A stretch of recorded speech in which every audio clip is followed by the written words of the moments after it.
Oh yeah.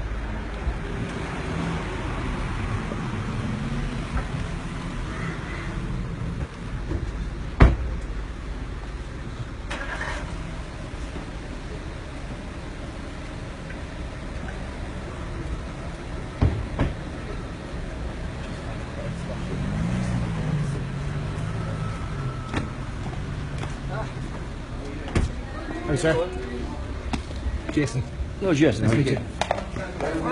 Just up the stairs here, guys. Just. Yeah, up that stairs. Huh? Yeah. Picture there, somebody for Christ's sake, come on. We have camera. Go. Don't you have a camera? Go. Yeah. Sally Joe. Sally Joe. Oh, Sally Joe. Yeah. Hello, what are you for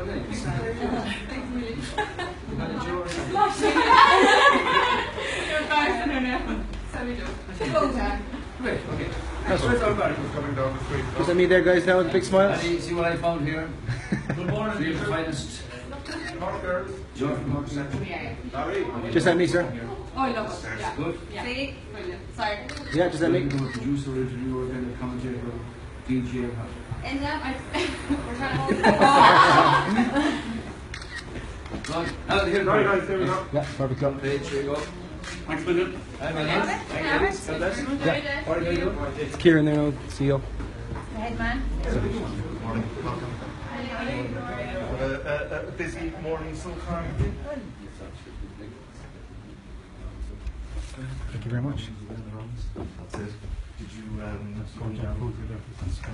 Thank you, Bill. Last night. Did you after the That's right. right? Right. These things are always, you know. See the good job.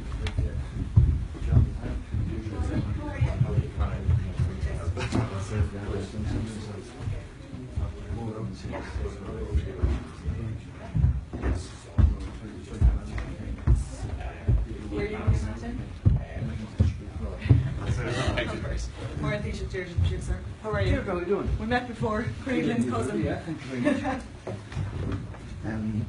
Well, I think you I saw your statement the other day about the Very much appreciated. I was down in Mexico today and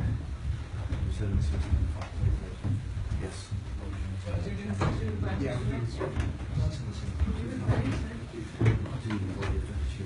Yes. So it's got rules of simplification, and we pay for it by compliance with the broadcasting of the license business. Yes. Good for you. I mean, I just think that 96 do a great job. That's it. So I'm making it clear. Yes. Yeah. We really appreciate that. Yeah. We put that in We just get a quick photo. our manifesto for Sunday. Right. Yeah. Thank you. Come on. Teacher. Of course I will.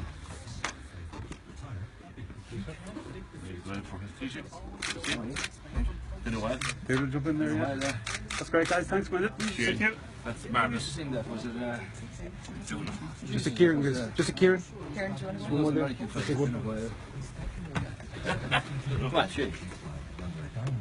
Say adieu to the broadcasting levy. Bye bye, baby. Hi, me, Kieran. Hi, me. Thank you. Slice this. This is that's the desk. Yes, then this is whatever you have on. Okay, we're back in there. Come on, Ashkin. Right, nothing to calling that straight. Go straight. The best variety. So it's 96 FM.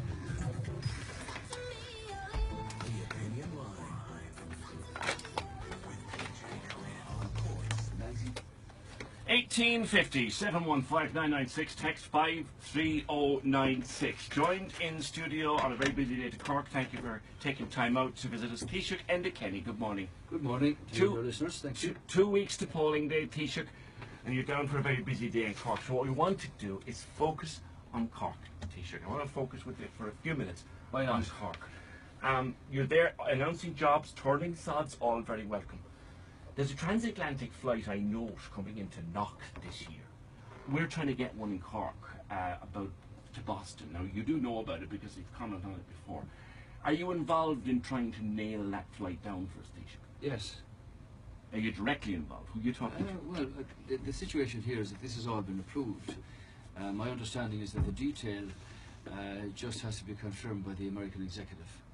So that's where it's lodged, and we've been in contact with them through the official channels. Do you know who's objecting to it and why? Well, I don't think there's anybody objecting to it. I think that it's just a hold-up in the administration. Well, the Department of Transport in the States have had objections lodged to it. We know that because it was in USA Today. You know, as far as my understanding is that it's been cleared, but it's just to go through the administration process of the American government. Have you spoken to anybody? Shannon have been on about this, and to an extent not my benefit. Norwegian, when this is finally approved, I hope will do for long haul traffic what Ryanair did for short haul. Hopefully they will. But if they can't get in there, are you or you're? There's no restriction on this side. There's no restriction from the European end. There's no restriction from the airlines, as I understand, in America. It is the American government that is going through its process of finalising this. So have you asked your opposite numbers over there what's going on? We've been in contact with them through the official diplomatic channels that we use. And what answers have come back? Well, that's the answer, that it's just held up there. The reason is it's so urgent, Taoiseach, is they want to try and start selling tickets, and they can't.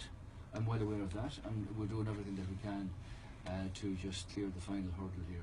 It's not an objection, as my understanding is that it's just a slower process than people might imagine. USA Today published a good article a couple of weeks ago, and they said there were objections there, but your understanding is there aren't. Something else we There don't were have. objections in the beginning, but it's my understanding that they were all cleared. So this is at the final stages, and I hope it can be completed Okay, successfully. let's hope that it can. Great for Cork. It would, and something else that would be great, Taoiseach, would be able to drive to Limerick in less than 4 hours, Yes, which is where it is now. Why did your government decide we weren't worth a motorway? Well, okay. You want to talk about these things, okay? I do, yes, Taoiseach, because these are the things that people. Well, Cork Limerick is a very major piece of construction, a very major piece of infrastructure, and it's not as simple as drawing a line on a map and saying we can now start next week.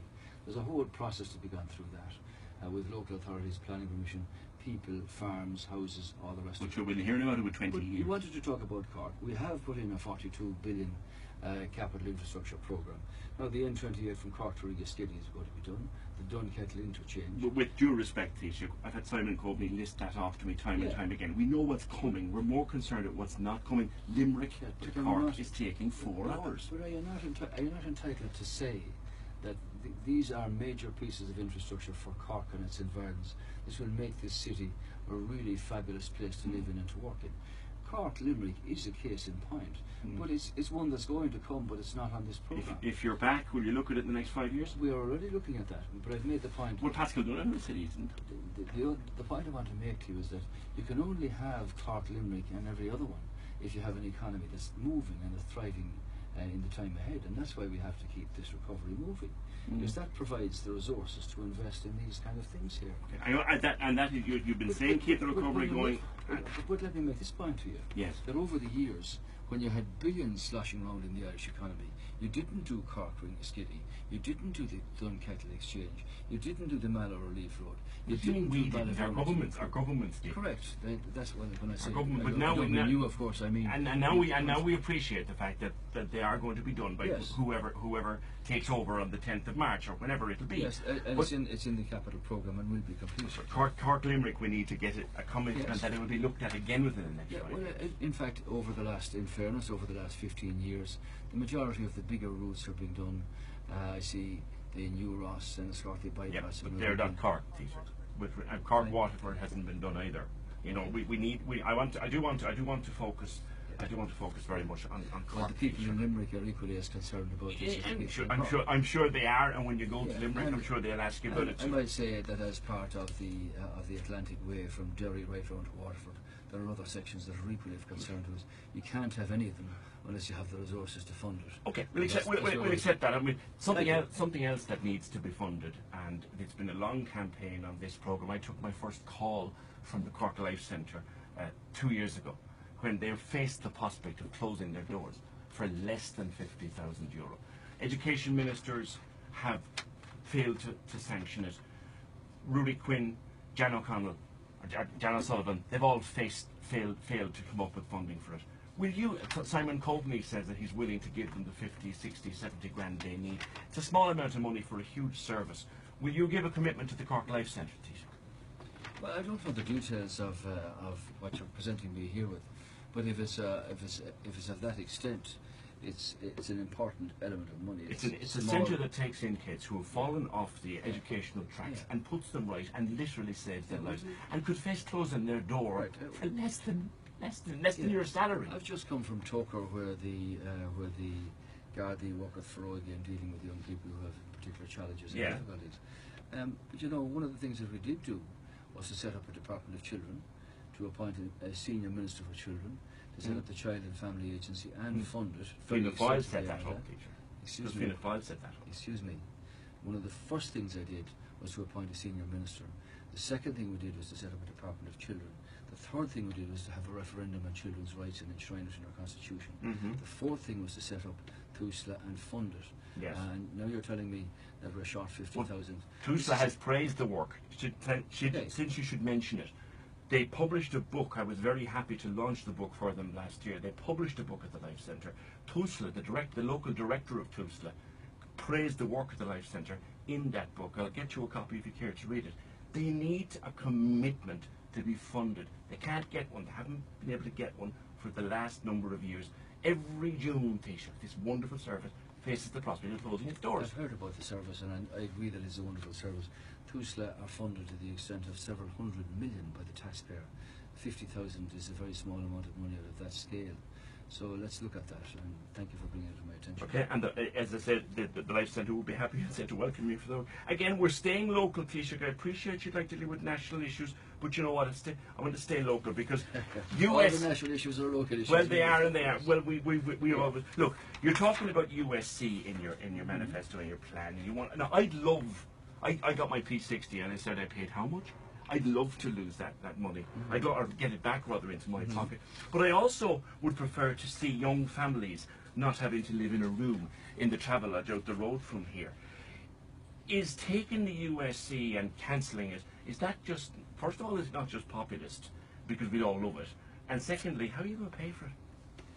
Priorities, Well, Taoiseach. the point here is that this was a penal tax introduced by the previous administration. This is a tax on work, and it's a disincentive for people to go out to work and to want to go out to work. What we put forward here is a program to create 200,000 new jobs by 2020-2021. One of the elements of that is that the more people that you have working, the less the tax burden will be on them, and therefore the more comes into the economy. When you reduce taxes, you tend to get more spend in the economy, which creates resources to invest in public services and so on. Now, it's wrong that people should have to live in hotels or bed and breakfasts. Do you remember, I know when you do, that the construction sector collapsed entirely as part of the recession and the collapse that we had, and all of the eggs had been in the one basket of construction and building. The assumption was that you could run the country on the taxes coming from that. So when it collapsed entirely. We were building 90,000 houses, and that went down to less than 7. So you've had to rebuild all of that. So what the government have done with taxpayers' money is to put $3 billion on the table and say we want you to build 100,000. Who's going to build them? Local authorities, and they've already been given their instructions and their targets and their objectives. Will you check up on those targets? How many will Cork City and County Council build in 2016? 2,566 to be built in Cork by 2017. 204 million euro provided for that. And yet, and something else as well. There's lots of. We have the highest number of houses, Taoiseach, boarded up in the two councils, Cork City and Cork County. The highest number of boarded up houses. Can we get them open, please? Not only that, you had 3,000 post estates left around the country. They've all been done now, except for I think it's about 600 that are being repaired and restored. A lot of apartments that were blocked up and boarded up are being renovated and given to people for homes and for apartments. You're asking us to bear with you and let the economy recover and let it keep recovering. And I suppose sometimes people accept that. But something else, look, in 2011 you said, give me 5 years and I'll end the trolley crisis.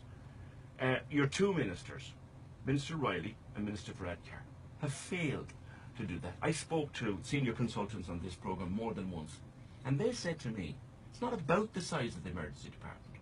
We can't get patients out of here. We're doing the best we can to run our department. We can't get patients out of here, and they're not addressing it. Your ministers aren't addressing it. Sure they are, and I fully appreciate the pressure that medical personnel work under.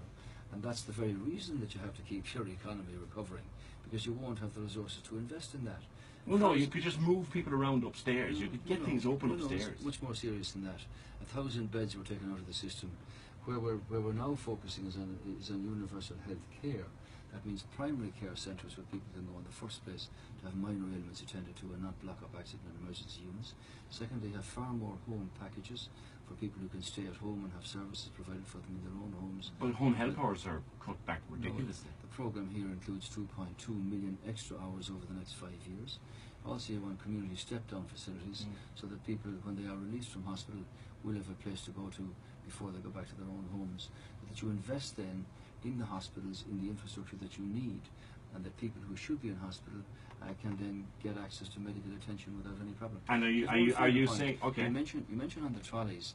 Yesterday they were down 20% on where they were last year, and 20%. Yeah, but one outbreak of flu, yes, one cold spell yes, that causes the roads to be slippery, and they'll be loaded up again. But you make my point. They're down 20% on last year, even though you have an outbreak of flu now, which has increased attendances by 10%. So we are making progress, and the plan is working, and we want to keep that going. Ministers employed over 4,000 more people in the health service since last year. While you're talking, there's a call outside from a home health who said there are no hours. They have no work. They can't get work. Loads of people need home help, yes, but the budget isn't there. Exactly, and if you haven't got a budget, you can't resource them. And that's why by creating 200 further thousand jobs, by lessening the tax burden on people, you'll have more spend in the economy, and you can invest in. But all that takes time. We need home health now. Another thing we need is medical cards now. People stop for medical. I mean, the disgraceful situation. And I spoke to them, mothers of sick children, fathers of sick children, a man who cycled to Dublin for his daughter with Down syndrome, who'd been denied a medical card. People losing medical cards for €30 a week. That's not a civilised country. We had a crisis with medical cards 2 years ago, and obviously people were very upset about that.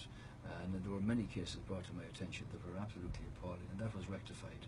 Now there's a much more flexible regime in respect of medical cards, and there's an understanding there that particular circumstances warrant medical cards being granted. Who makes the decision now? Is it still made by some faceless bureaucrat?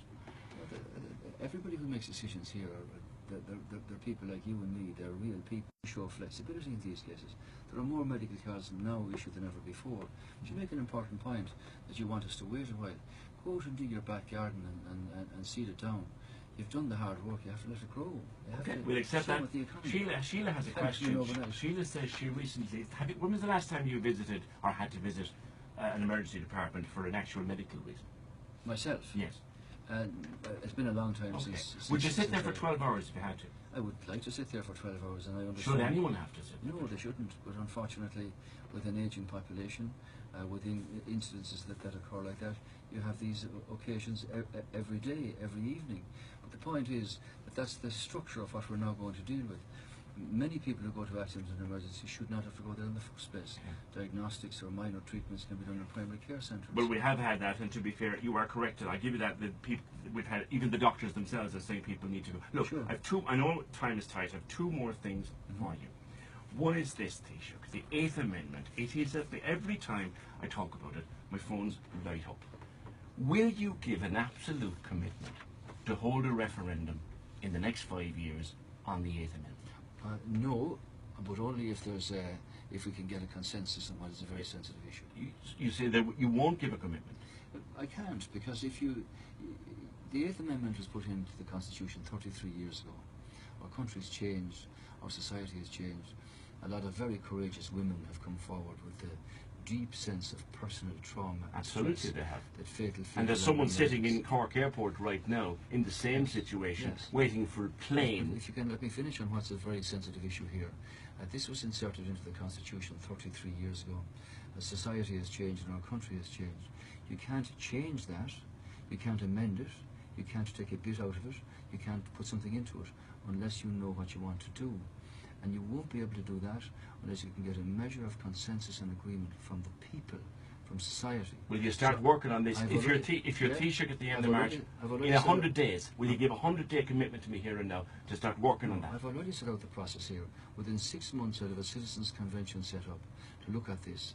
It'll come back to an expert group and the all-party Oireachtas committee, where this can be depoliticised, talked about sensitively, legally, morally. I hear and the sound of a human can being kicked down the road, You're not- Taoiseach. well, I'm telling you, it'd be too glib for me to say here in your studio, and I respect what you do, to say, yes, we'll have a referendum. A referendum on what? What to take out, what to put in, what to amend, and what to change. You know what? We can't Fix be that without bit, but give us a consensus. commitment to a referendum. No, If the Citizens' Convention comes back to you and there says is you want no- to will you give it? This matter divided Irish society for 30 years. The government I lead legislated when no other government would for what the Supreme Court said is the law. Abortion in this country is illegal except in very particular circumstances. They are now legislated for. I fully understand and appreciate the way our society has changed in the last 30 years. But for me to sit in your studio and say, yes, you're going to have a referendum in 6 months, is a nonsense. No I one's saying can't 6 do months. it. In the next 5 years, No, within what- the life of the no, next government. What I want to do is to build a consensus among people about the deep personal trauma and stress that courageous women go through in telling me their stories about fatal fetal abnormalities. We have a much better understanding of this, and you can only decide to have a referendum if you can get a measure of consensus within our society. Last question, because I know they're anxious to go and you have to move on, and I appreciate that. Okay. Look, you'll be meeting whatever Dáil we elect, and it looks like it'll be impossibly hung. We'll meet on the 10th of March. I assume that if there's a failure to form a government that day, there won't then be a mass exodus to various parts of the world for St. Patrick's Day. I mean, you will remain Taoiseach, obviously, until you're either voted in again or voted out. Are you planning to go and see Barack Obama, regardless of whether or not a government has been Well, formed that's here? nothing to do with sort of party politics. Well, the issue of whoever has been Taoiseach over the last 50 years has been one that has of great impact for this country, economically, socially, politically, and every other way. Whoever the Taoiseach is gets an invitation that no other Prime Minister in the world gets. We know all that. But Well, if you're well- trying to form a government, trying to negotiate a new government for the next 5 years, is it prudent to have the cabinet and everybody else disappear to the four corners of the Well, world? that's why we have an election on the 26th of February, so that people can make their decision. But you're not going to be in two minds as to what they want to do. I'm asking people to return the government that we have of Fine Gael and Labour, because it provides stable government. It's made great progress in restoring our public finances to good health, in allowing for jobs to be created and moving on. Now is not a time to upset that. There's great instability internationally. So the plan is still to travel to Washington? Well, when government ministers on behalf of Ireland... Yes or no? Yes. Yes. Yes, of course. And do you expect me to say that just because there's been an election that nobody should travel out to meet our diaspora on our national day? The ambassadors could do it, given that someone's trying to form a government here. Diaspora in Australia or in America or Britain or wherever, they want to meet the ministers in government who represent the people. The diplomats do a great job, but they are part of our diplomatic services. I would certainly to say that because an election is held and the government is or is not formed, the country should not be represented abroad. And one of the few national days that any country has. Well, your answer is they won't be cancelled. Enda Kenny, best of luck to you and to all of your candidates. Taoiseach, thank you for coming in. Appreciate that. Thank you very much indeed. Polling day is on the